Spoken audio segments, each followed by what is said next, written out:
Jangan lupa like, subscribe, nyalakan notifikasi, dan share ke teman-teman kamu ya. Galang masih tidak percaya. Jalan pikirannya selogis fakta berita dalam koran, sehingga mustahil hal seperti itu bisa dipercayainya. Walau demikian, ia tetap menghargai Johan, sahabatnya yang sudah setengah jam lebih berkisah di warung tenda itu dengan ekspresi meyakinkan, seperti saksi mata di meja hijau. Galang yang memang sejak pertama mendengar pembukaannya sudah menguap itu, kini hanya bisa mangut-mangut sambil sesekali menghisap rokoknya. Namun Pak Totok yang mempunyai warung tenda itu dengan antusiasnya menjadi pendengar setia cerita Johan. "Sudahlah Jo," potong Galang. "Aku gak percaya sama cerita horormu itu." "Aku serius ini, rumah itu pokoknya angker banget," sahut Johan. "Dan pokoknya aku cuma mau jepret perabotan-perabotan antik di rumah itu, titik." "Oh, jadi kamu gak percaya nih sama aku?" Johan melotot, darahnya mulai naik ke ubun-ubun.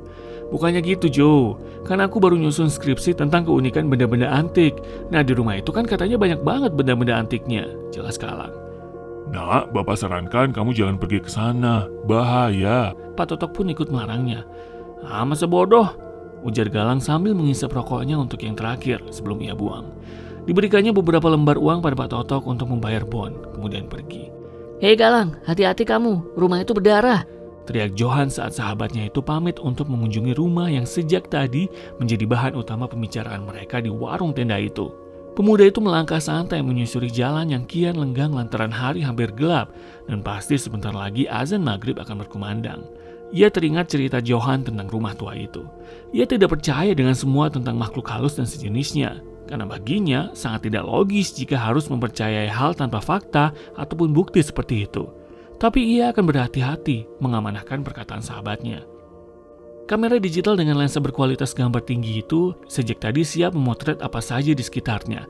Ia menggantungkan sabuk kamera di lehernya, sehingga benda itu menggantung menyentuh dadanya. Galang adalah seorang mahasiswa fotografer yang hampir menyelesaikan skripsinya, dan saat ini ia tengah mencari figur potretan benda-benda antik untuk melengkapi skripsinya.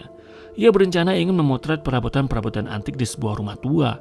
Saat ia menceritakan rencananya itu pada Johan sahabatnya, bukan menyetujui niatnya, tapi justru membuatnya sebal dan penat dengan cerita yang Galang anggap hanya sebuah urban legend setempat atau mitos saja.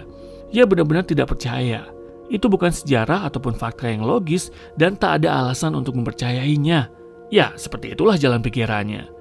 Malah mulai menyapanya dengan sentuhan gigil merayu, hingga tubuhnya sesekali bergetar menahan dingin yang teramat.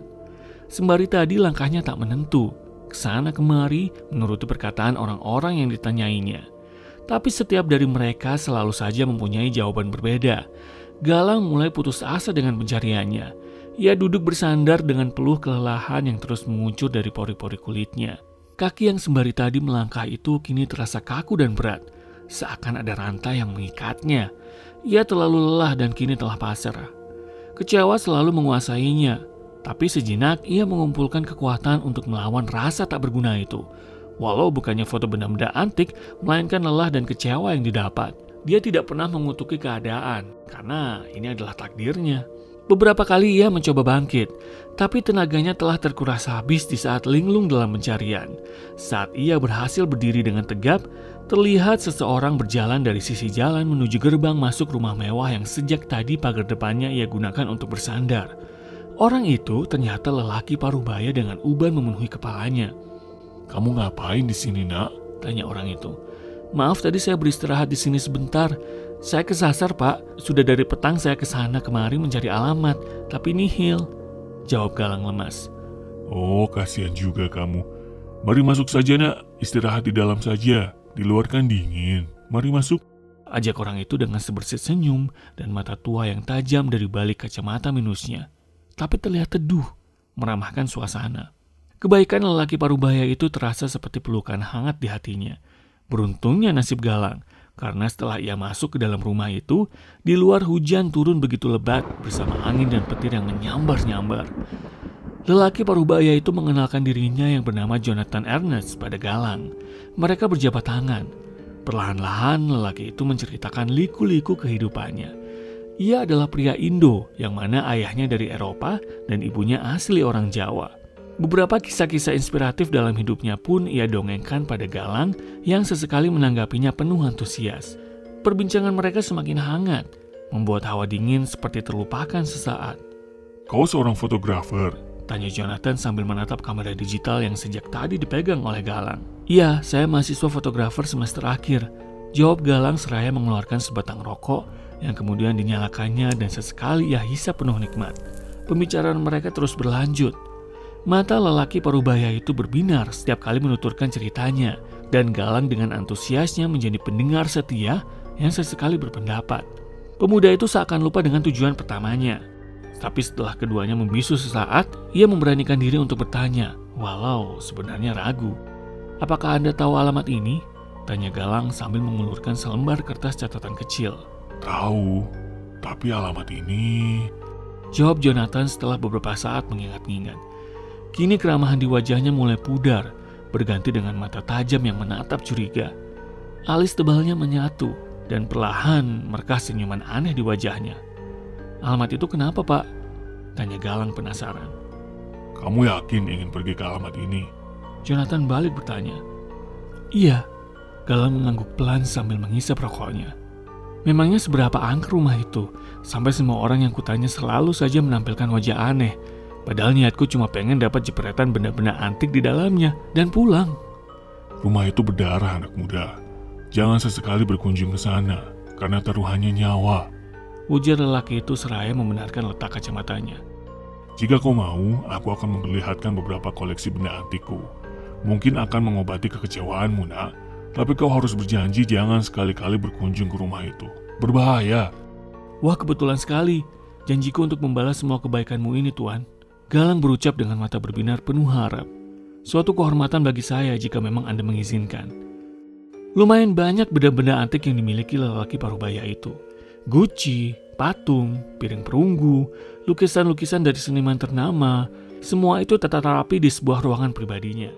Saat Galang sibuk mengambil gambar benda-benda koleksi itu, Jonathan sempat beberapa kali menjelaskan asal-usulnya. Dengan gerakan lincah, pemuda itu mengerahkan semua kemampuannya dalam membidik dan mengambil foto yang didapatnya selama menjadi mahasiswa fotografer. Tak henti-hentinya ia berdecak kagum. Rasa gembira, senang, kagum, dan haru kini memenuhi hatinya, melenyapkan kekecewaan yang pernah singgah sesaat. Galang sangat berterima kasih pada Jonathan yang telah mau membagi waktu serta memperlihatkan benda-benda koleksinya. Terima kasih banyak, karena Anda sangat baik kepada saya. Sekali lagi terima kasih. Galang berucap seraya tersenyum. Sama-sama, anak muda. Semoga bermanfaat untukmu, nak. Sahut Jonathan dengan sesungging senyum yang merekah di wajah keriputnya. Bolehkah saya foto bersama Anda sebagai kenang-kenangan? Tentu saja, mari. Sesaat Galang men-setting kameranya dengan mode timer yang otomatis akan mengambil beberapa bidikan.